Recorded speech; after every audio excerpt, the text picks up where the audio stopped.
जय हिंद विद्यार्थियों, क्या हालचाल। सब बढ़िया। चलते हैं आज की बेहतरीन सी क्लास की ओर, क्योंकि पिछली क्लास में मैंने महत्वपूर्ण तरीके से आपको शुंग वंश के बारे में प्रमुख जानकारी देने का कार्य किया था। और आज मैं प्रमुख रूप से बात करूंगा सातवाहन वंश के बारे में, जो कि आपके एग्जाम के लिए तथा आपके जीवन के लिए अति महत्वपूर्ण होने का कार्य करता है। याद रखिएगा, यदि आप 2023 के अंतिम में एक बेहतरीन सी जॉब पाना चाहते हैं तो सीधा जुड़ जाएं फ्यूचर एकेडमी XYZ से, क्योंकि यह एक ऐसा प्लेटफॉर्म है जो कि best content, best material, best team के साथ आपको सभी चीज़ें देने का कार्य करता है।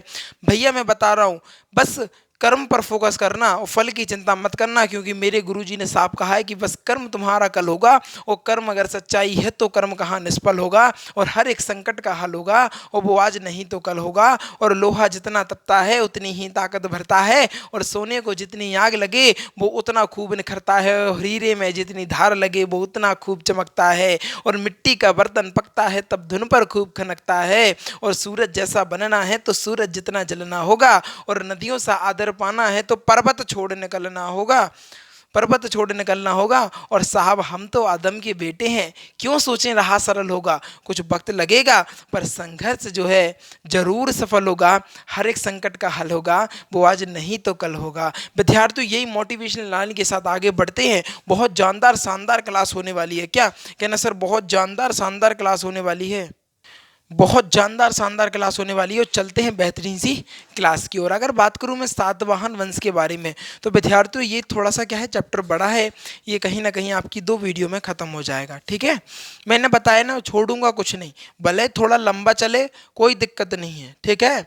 लेकिन चीज़ें पूरी डिटेल में मिलेंगी। ठीक है, अगर हम बात करें इस वंश के बारे में, तो इस वंश के संस्थापक थे वो कौन थे? सिमुख। कौन थे? इस वंश के संस्थापक सिमुख थे।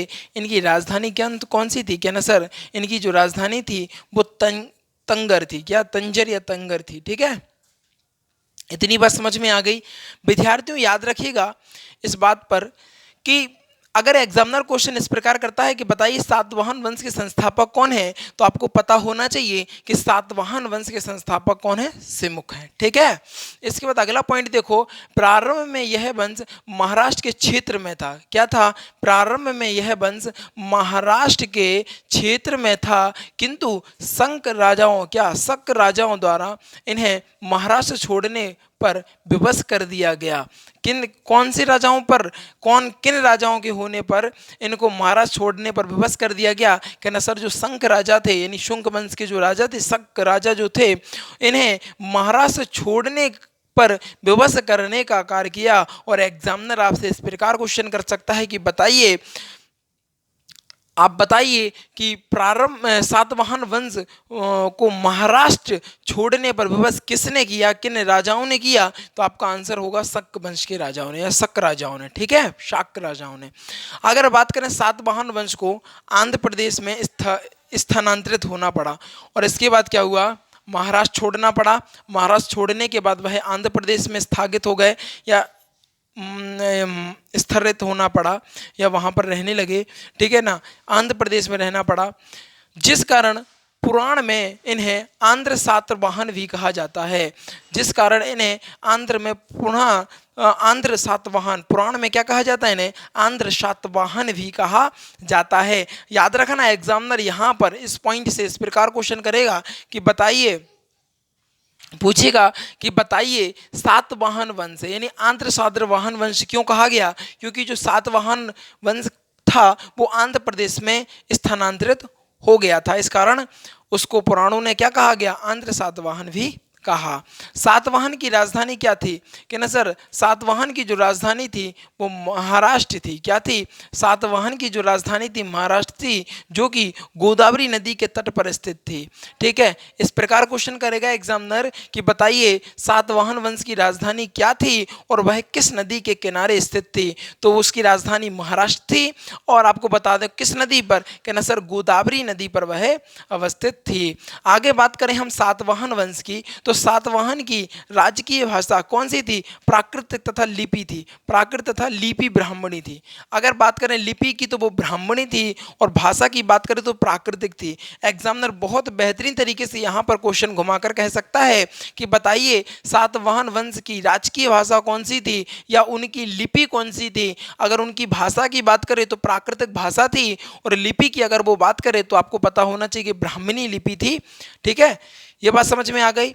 आगे समझो, अगर बात करें हम सातवाहन वंश किसी ना किसी रूप में 3 शताब्दियों, क्या 3 शताब्दियों तक बने रहे, 3 शताब्दियों तक बने रहे, जो कि प्राचीन भारत में किसी एक वंश का सर्वाधिक कार्यकाल है। अगर एग्जामिनर पूछता है कि बताइए सर्वाधिक कार्यकाल किस किस वंश का रहा, तो आपको पता होना चाहिए सातवाहन वंश का सर्वाधिक कार्यकाल रहा, और वह 3 शताब्दियों तक बने रहे।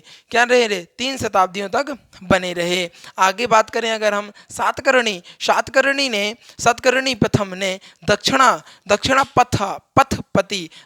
पथपति द्वारा अप्रतिहत्र चक्र की उपाधि को धारण किया था, और ये कहीं ना कहीं एग्जाम में आ जाता है, तो आप इसको इंपॉर्टेंट लिख लीजिएगा। इसके बाद हम बात करें सातकर्णी प्रथम शासक का नाम, जो कि सांची के स्फूत के प्रथम द्वार पर अंकित किया गया है। सातकर्णी प्रथम शासक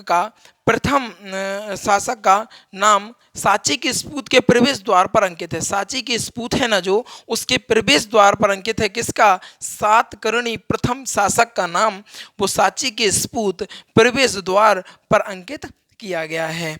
आगे बात करें हम, सातकर्णी प्रथम द्वारा 2 अश्वमेध यज्ञ भी करवाए गए। अश्वमेध यज्ञ का मतलब होता है खुला चुनौती, यानी एक उनके द्वारा यज्ञ कराकर एक अश्व छोड़ा जाता है, और वह जिस जगह से गुजरता है वो जगह राजा की हो जाती है, जिसने अश्वमेध यज्ञ करवाया है। और यदि कोई राजा विरोध करता है इस चीज का तो उसको युद्ध लड़ना पड़ता है। ये होता था अश्वमेध यज्ञ।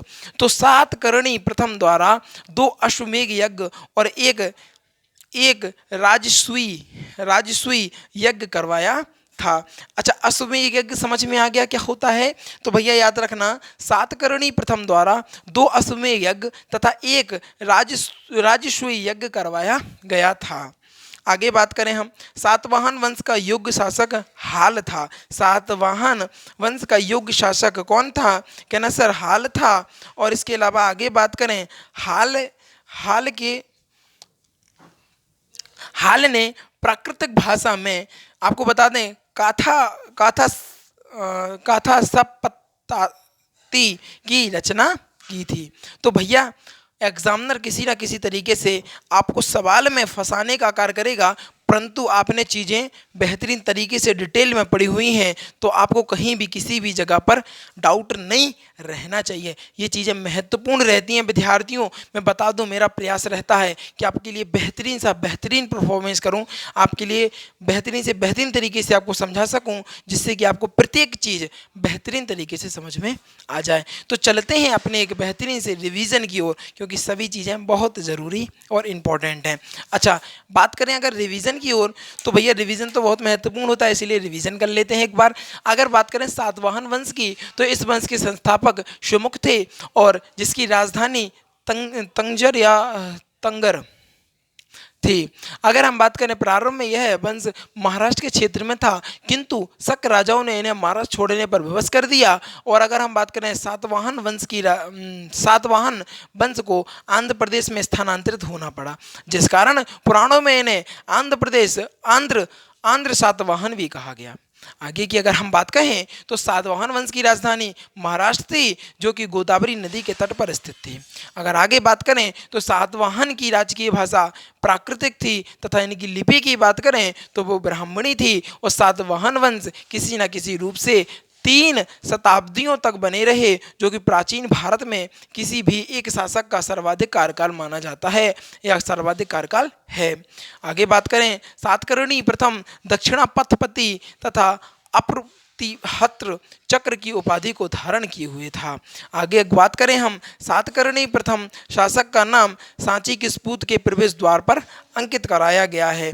इसके अलावा आगे हम बात करें प्रमुख रूप से तो सातकर्णी सातकर्णी सातकर्णी प्रथम द्वारा दो अश्वमेध यज्ञ तथा एक राजसूय यज्ञ कराया गया था। अगर हम बात करें सातवाहन वंश का युग शासक वो कौन था? हाल था। इसके अलावा आगे बात करें हाल ने प्राकृत भाषा कथा सती की रचना भी किया था। तो भैया ये थी आज की बेहतरीन सी जानदार सी शानदार सी क्लास, और प्रयास रहा कि आपको सभी चीज़ें इम्पोर्टेंट तरीके से आपको दिमाग में बिल्कुल सेव हो जाएं।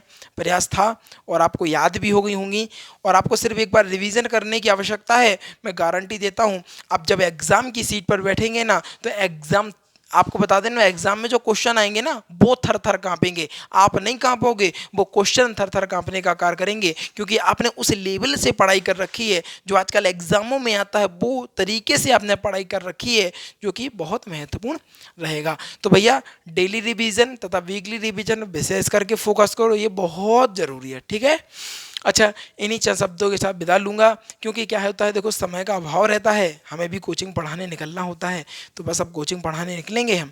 ठीक है, तो इन्हीं चंद शब्दों के साथ विदा लेना चाहूँगा। जो विद्यार्थी नए हैं वो जल्दी से वीडियो को लाइक कर लेंगे, चैनल को सब्सक्राइब कर लेंगे और शेयर करके आ जाएंगे अपने यार दोस्तों और चाहने वालों के साथ, क्योंकि आज की जो वीडियो थी कहीं ना कहीं बेहतरीन, गजब और लाजवाब होने का कार्य कर रही थी। और इन्हीं चंद शब्दों के साथ विदा लेना चाहूँगा। जीवन में आनंदित रहिएगा और आगे बढ़ते रहिएगा। थैंक्स फॉर वॉचिंग, और इसका स्क्रीनशॉट ले लीजिएगा महत्वपूर्ण तरीके से।